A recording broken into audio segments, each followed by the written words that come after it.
We are back, and today, how do you choose what players to invest in for roster updates? How do you know what stats are going to get changed on these players? How do you know if they're playing well enough in real life to deserve a boost like Josh Naylor just got from an 83 to an 86? This is the best guide on how I choose to invest in my players. Also, what stats do matter, what stats don't matter. People were mad that Evan Phillips got a big downgrade, but really, Evan Phillips wasn't playing well enough in real life to expect for him to go diamond. Yes, he has a good ERA. However, ERA is not a stat that actually matters when it comes to roster update investing.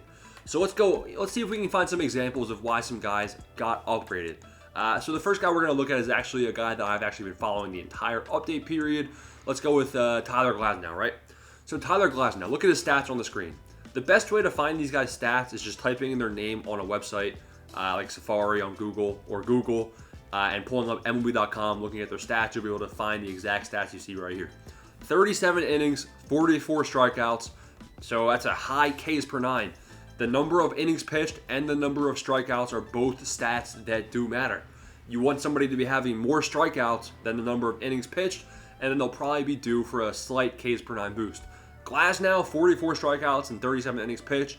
I guess the reason he got a -2 is because he already had such a high Ks per nine to start with, or maybe they just wanted to prevent him from going super high in overall. Now, 9 walks in 37 innings pitched. That's also a pretty solid walks per 9 value. The number of walks is also a key factor when considering a guy to invest in. The walks per 9 stat is a direct factor from the number of walks in real life. Now, ERA. Tyler Glasnow is a 3.0 ERA, just about. ERA doesn't matter. ERA doesn't matter. It can be a good indicator. If a guy has a good ERA, then the rest of his stats probably are going to be solid as well. So it's a good thing to look at first, but it actually doesn't matter in terms of how they're actually going to be getting upgraded. So hits is something that matters as well. 26 hits in 37 innings pitched. That's pretty solid, which is why you can see that he got a +5 to his hits per 9. He's giving up less than 1 hit every inning. You want to see that as well. If someone's giving up more than 1 hit every inning, they're probably going to get nerfed. So you want to see the amount of strikeouts higher than the innings pitched. The amount of walks should be at least 1/4, 1/5 the number of innings pitched. The hits should be less than the number of innings pitched. I don't think that home runs actually matter. So it's hits, walks, strikeouts, innings pitched can directly impact some of these things. And then the last thing you'll see is pitching clutch, which is PCLT. You can see he got a +2. Now this is due, another stat that matters is his batting average with runners in scoring position. So when he's pitching and there's guys on second, guys on third, is he getting those outs in the high leverage situations? So that's another stat that matters for pitchers. So that's something that's a little bit harder to find. I tend to kind of ignore that stat. Even with hitters, with the clutch, it's kind of annoying to try and find, how they perform with runners in scoring position. It's a lot easier for hitters, but I don't know. I don't really look at that stat too much because I think the peripherals are already going to be solid enough to get the upgrades. But those are the stats that matters for pitchers. Now for hitters, the stats that matter, obviously, let's look at Ketel Marte, batting average. Batting average matters. 330 batting average, you're going to get a contact boost from those batting averages that are high. You can see his contact versus left skyrocketed. Now, it also depends on the batting average, versus both sides of the plate. If a guy has a high if Ketel Marte was hitting 400 versus lefties and then 200 versus righties, you could potentially see a nerf versus righties and then a buff versus lefties. But the batting average is something that matters, as well as the number of hits, which is a direct indicator of batting average. Then we got home runs. Home runs is how they increase the power. Ketel Marte's been raking lefties. That's where he's been getting his home runs. So he got a nice boost to his power versus left because it was already so low. The other thing that matters with batters is going to be batting average and scoring position. That's a direct indication of their clutch stats similar to pitchers. If somebody's driving in the runners with guys in scoring position, then they're going to get a boost to their clutch. All the other stats don't really matter.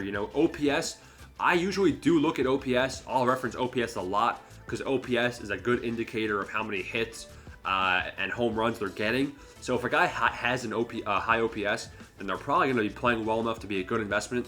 But it actually doesn't impact, how SDS does these upgrades. So you want to keep that in mind. So those are the stats that matters for pitchers and hitters. Now, if we go look at the marketplace, I'm going to, briefly show you kind of a good way to filter. So you definitely want to go to 84 live series. Don't be buying anyone that's already a diamond. Buy some guys that can potentially go diamond. Now, I don't know when this video is going to be English. I don't know when this video is going to be posted. The prices of these guys might be different. But the day of this video, Sonny Gray is pitching, right? So a good way to know whether or not to invest in someone, if somebody has a 0. If there's a 0 in the sell now column, that's not a good sign, man. Yes, it's risk-free, but usually it means that nobody wants them, and usually there's a reason.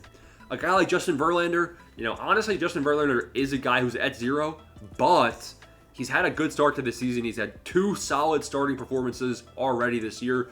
He could potentially see some boost next roster update. So let's take Verlander, for example. I would pull him up on the MLB app, and I would see what his stats are. I just know from memory that he's been pitching well enough that his Ks per 9 is kind of low right now. Let's just say, I'm going to make these numbers up. Let's say he has 12 innings pitched and 14 strikeouts in real life. I think to myself, all right, his Ks per 9 is 65, and he's striking out more than one guy per inning. A couple more of those starts with some high strikeout numbers, and we could see his Ks per 9 number go up in the next update. And at quick sell, there's 0 risk. If he has a bad performance, you can sell him back off for 0 risk. Now, a guy that's already elevated in price, Will Smith. Who else? Pablo Lopez. I mean, he's quick sell, but Pablo Lopez, I'll say right now, he's probably going to be a good investment as well. But a guy like Gunnar Henderson, Will Smith, and Sonny Gray. Now, Sonny Gray is pitching the day of this video. Pitcher flips is an important thing that we do in the Discord.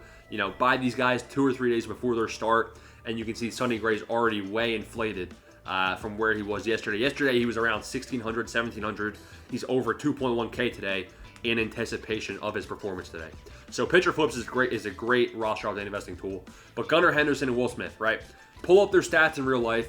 There's going to be some risk, but risk is okay. Buying Will Smith right now with 150 stub over quick sell is fine, because if he goes diamond, you're getting a 1,400 stub profit still.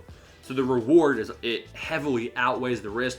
You got to look up the stats that matter. What is Will Smith's batting average? How many home runs? And I'll tell you right now, Will Smith, he's been hitting for contact. He's been hitting for batting average. He's got the hits, but the thing he's lacking in, the thing holding him back from diamond right now is home runs. He might get contact boosts, but he's got to start hitting for power in terms of home runs to be getting some actual upgrades. So hopefully that helps you guys out in terms of how to choose guys to invest in.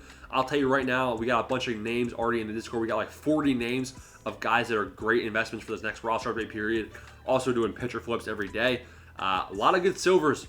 A lot of these silvers are trending upwards. So keep that in mind. If you have any questions, comment down below. Smash the like button, smash the subscribe button. Peace out. Thanks for watching.